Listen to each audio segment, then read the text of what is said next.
তো কেমন আছো বন্ধুরা? আজ আমি এক্সপ্লেন করতে চলেছি আড্ডা টাইমস রিলিজ অভিশপ্ত ওয়েব সিরিজ নিয়ে। তো চলো শুরু করা যাক।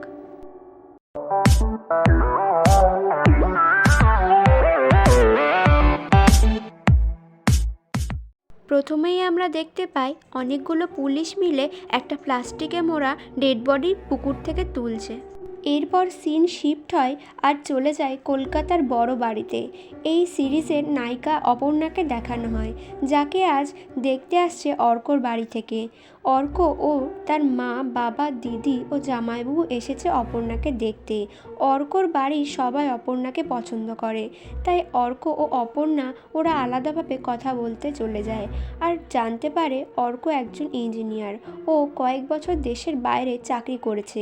ওর ওখানে ভালো লাগেনি, তাই সে আবার দেশে ফিরে এসেছে। হঠাৎ অর্ক অপর্ণাকে কথায় কথায় জিজ্ঞাসা করে, তোমার কিসে ভয়? তখন অপর্ণা বলে ওর জলে খুব ভয়, যে কারণে ও কখনো সমুদ্রতেও ঘুরতে যেতে পারেনি। এরপর ওদের মধ্যে নানান রকম আলোচনা হতে থাকে। ওদের কথা শেষ হলে যখন ওরা ফিরে আসে, তখন অর্কর বাবা বলে ওরা 15 দিনের মধ্যেই বিয়েটা দিতে চায়। বরযাত্রী হিসাবে শুধু অর্ক, ওর বাবা মা ও দিদি জামাইবাবু আসবে, আসলে তাদের কোনো রিলেটিভস আসবে না। এটার শুনে অপর্ণার বাবা মার স্বাভাবিকভাবে খুব অদ্ভুত লাগে। অর্কর বাবা তখন বলে ওদের কোনো রিলেটিভসের সাথে তাদের কোনো সম্পর্ক নেই।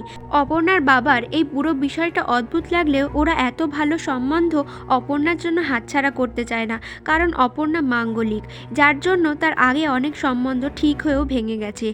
আর অর্কর বাড়ির লোকেরা অপর্ণা মাঙ্গলিক জেনেই ওই বাড়ির বউ করতে চেয়েছে। অর্করা চলে গেলে অপর্ণার বাবা মাকে আমরা নিজেদের মধ্যে কথা বলতে দেখি, যেখানে আমরা জানতে পারি ওর বাবা রিটায়ার করেছে, ওদের সংসারে ওর বাবার পেনশনের টাকায় চলে। অপর্ণাদের ফাইন্যান্সিয়াল অবস্থা খুব একটা ভালো না, যার জন্য অপর্ণার মা এরকম একটা সম্বন্ধ কিছুতেই হাতছাড়া করতে চায় না। যাই হোক, এরপর সিন চলে যায় একটা পুলিশ স্টেশনে, যেখানে অপর্ণা ও তার কয়েকজন বান্ধবীকে দেখানো হয়। আসলে অপর্ণার একটা বান্ধবী অঞ্জনাকে কয়েক মাস ধরে খুঁজে পাওয়া যাচ্ছে না। ওরা এসেছে ইন্সপেক্টর বর্মনের কাছে। ওরা রিসেন্ট একটা অঞ্জনার ভিডিও পেয়েছে, যেখানে অঞ্জনা বলছে সে অনেক বড় ভুল করে ফেলেছে, তাই এই অপরাধবোধ নিয়ে সে আর বেঁচে থাকতে চায় না। এরপর ওদের কথায় আমরা জানতে পারি লাস্ট 3 বছর অঞ্জনা নয়ডাতে থাকতো আর ওখানেই চাকরি করত। কোভিডের পর ওর বাবা মা মারা গেলে ও কলকাতায় ফিরে আসে শেষবারের মতো। আর তখনই ওর একটা বান্ধবী জোর করেই ম্যাট্রিমোনিয়াল সাইডে ওর একটা অ্যাকাউন্ট খুলে দেয়, কারণ অঞ্জনার আর কেউ নেই আর এবার একটা ওর বিয়ে করা উচিত এই ভেবে। ইন্সপেক্টর বর্মন বলেন উনি নয়ডাতে খোঁজ করে জানতে পারেন যে অঞ্জনা 5 মাস আগে ওখানকার চাকরি, এমনকি যে ঘরে থাকতো সেই ঘরটাও ছেড়ে দিয়েছে।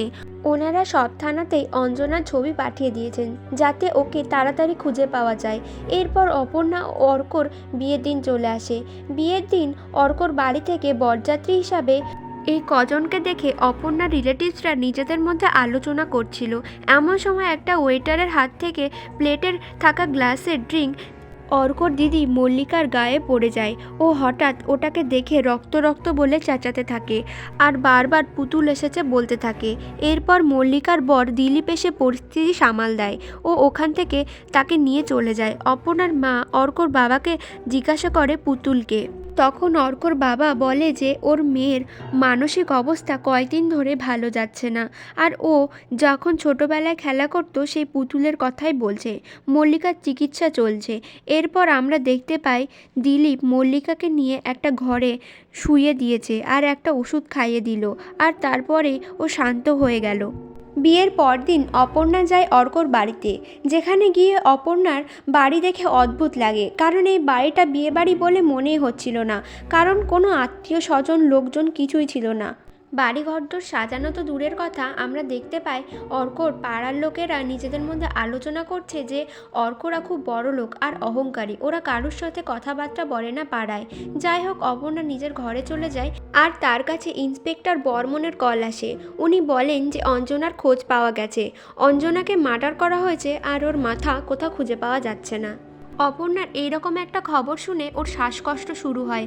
আমরা দেখি ওকে শ্বাসকষ্টের জন্য মাঝে মাঝেই ইনহেলার নিতে হয়। এর কিছুক্ষণ পর অপর্ণা ওই বাড়িটার চারিদিকে ঘুরছিল, আর তখনই একটা ঘরে আলো জ্বলতে দেখে সে সেই ঘরের দিকে যায়। ও ওই ঘরের কাছাকাছি যেতেই কেউ যেন ওই ঘরের আলো নিভিয়ে দেয়। ও ওখান থেকে ঘরে ফিরে আসে আর দেখে অর্কর সাথে কথা বলছে নিচু গলায়। ওকে দেখে অর্ক ফোন কেটে দেয়। অপর্ণা এটা খেয়াল করে, বাট তখন কিছু বলে না। অর্ককে বলে বারান্দার পাশের ঘরে কেউ আছে। অর্ক তখন ওর কথা শুনে ওখানে যায় আর কাউকে দেখতে পায় না, আর অপর্ণার কাছে ফিরে আসে। অপর্ণা তখন অর্ককে বলে যে তুমি কার সাথে কথা বলছিলে। তখন অর্ক এই বিষয়টা চেপে যায় আর রোম্যান্টিক হওয়ার চেষ্টা করে অপর্ণার সাথে। তখন দিলীপ এসে পড়ে আর বলে আজ তাদের কাল রাত্রি, তাই এক ঘরে ওরা থাকতে পারবে না। অপর্ণা শোবে ওর শাশুড়ির সাথে আর অর্ক শোবে ওর বাবার সাথে।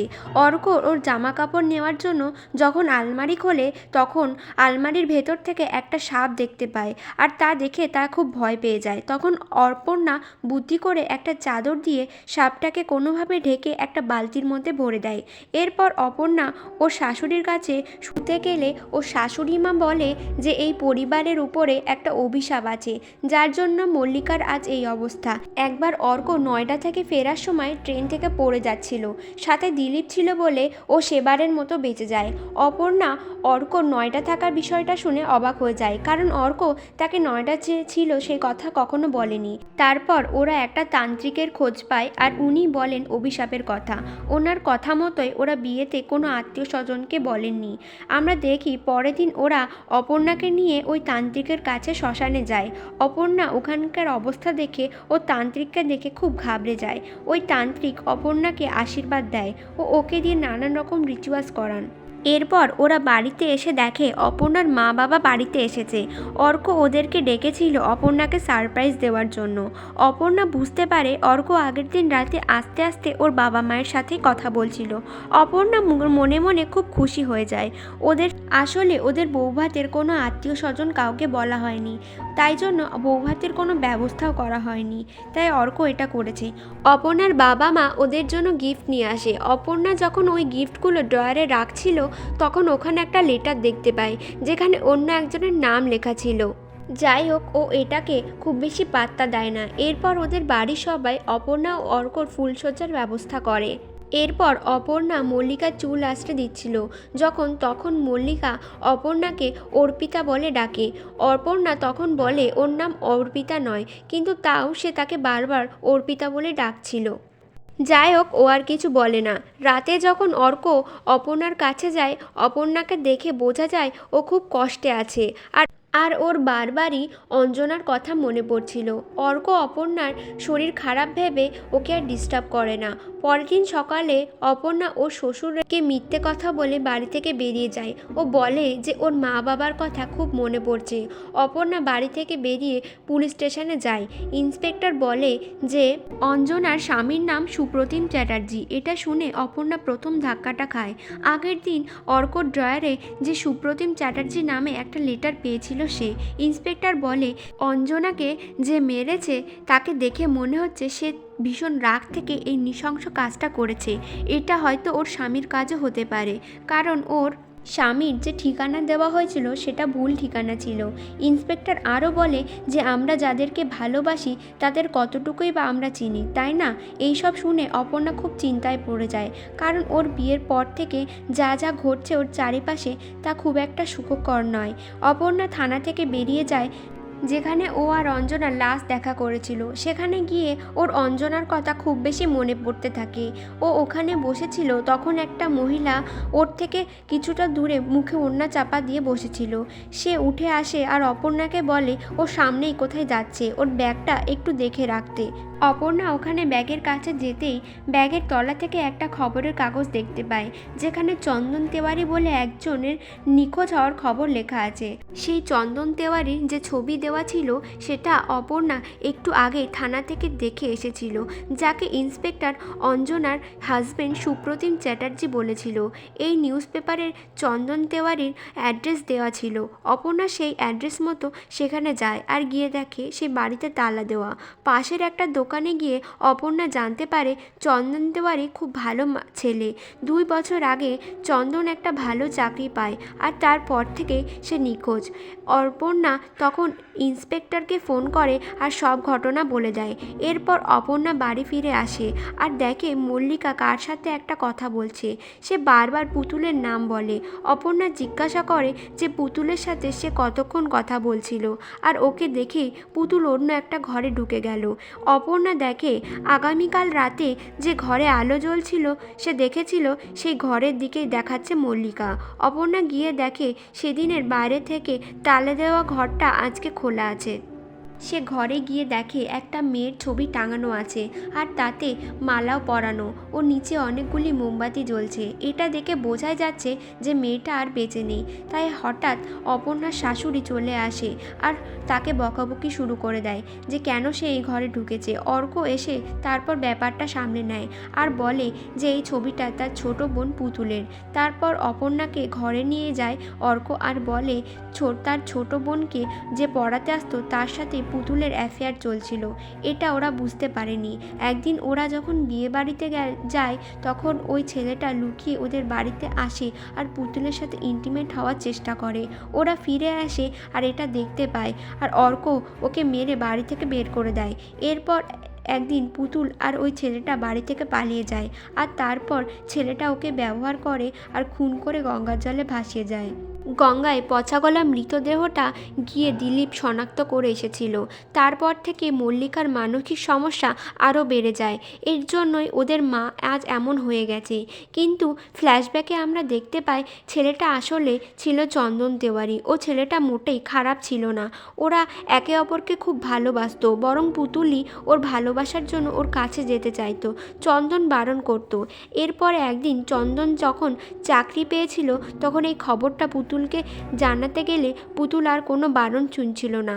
ওই জোর করে ঘনিষ্ঠ হতে গেলে আমরা দেখি একটা লোক ওদের ঘনিষ্ঠ মুহূর্ত জানলা দিয়ে দেখছে। আর তারপরে অর্করা বাড়ি ফিরে আসে আর ওকে মারধর করতে শুরু করে। এর মানে অর্ক অপর্ণাকে পুরো সত্যি কথা বলে না, বোঝাই যাচ্ছে। এরপর রাতের বেলা অপর্ণা মল্লিকাকে ভাত দিতে গেলে অপর্ণা দেখে মল্লিকার ওষুধগুলো খুবই হাই পাওয়ারের। মল্লিকা বলে অপর্ণা যেন আজকে তাকে কোনো ওষুধ না খাওয়ায় আর দিলীপকে বলে যেন সে ওষুধ দিয়েছে। মল্লিকা ওকে বলে এই ওষুধগুলো খেলে ওর খুব কষ্ট হয়। এর মাঝে মল্লিকা অপর্ণাকে বারবার অর্পিতা বলে ডাকে। অপর্ণা আবার বলে ওর নাম অর্পিতা না, অপর্ণা। তখন মল্লিকা বলে তাহলে তোমার নাম অঞ্জনা, তাই না? এই নামটা শুনে অপর্ণা হাত থেকে থালা পড়ে যায় আর ও মল্লিকাকে বারবার জিজ্ঞাসা করতে থাকে যে অঞ্জনাকে সে কি করে চিনত। এই সময় থালা পড়ে যাওয়ার আওয়াজে দিলীপ ওই ঘরে চলে আসে।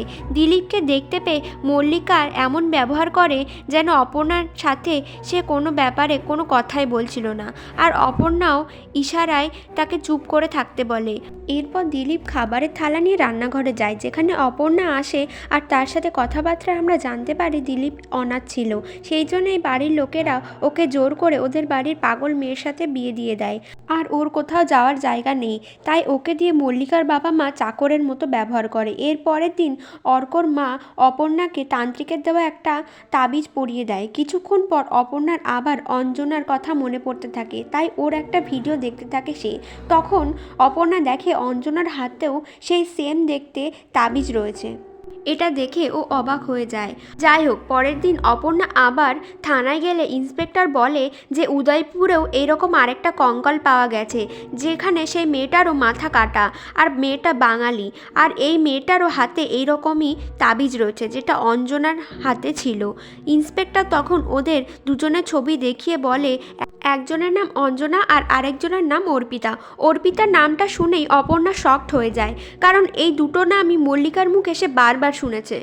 ফ্ল্যাশব্যাকে আমাদের দেখানো হয় যে অঞ্জনাকে কেউ এই ভিডিওটা বানাতে বাধ্য করেছে, ও তাকে মারার চেষ্টা করছে, আর অর্পিতাকে ওকেও বেঁধে রেখেছে আর তার সামনে অস্ত্র নিয়ে ঘোরাফেরা করছে। অপর্ণার মনে কেমন যেন সন্দেহ হতে শুরু করে, যেন এই সব ক্লুগুলো ওর শ্বশুর বাড়ির সাথে কোথাও যেন মিলেও মিলছে না। যাই হোক, এরপর অপর্ণা বাড়ি চলে আসে আর সুপ্রতিম ব্যানার্জি নামে যে চিঠিটা ও আগের দিন ড্রয়ারে রেখেছিল সেটা খুঁজতে থাকে, কিন্তু সে আর সেটা খুঁজে পায় না। ও পুতুলের ঘর থেকে চিৎকার শুনতে পেলে সে ছুটে গিয়ে দেখে ওর শাশুড়ি স্ট্রোক হয়ে গেছে। এরপর সবাই মিলে ওনাকে হসপিটালে নিয়ে যায়। অর্ক অপর্ণাকে বলে রিসেপশনের কাজটা করে নিতে। এরপর অপর্ণাকে আমরা দেখতে পাই ওখানে সুপ্রতিম ব্যানার্জি নামে ফর্মটা ফিল আপ করেছে।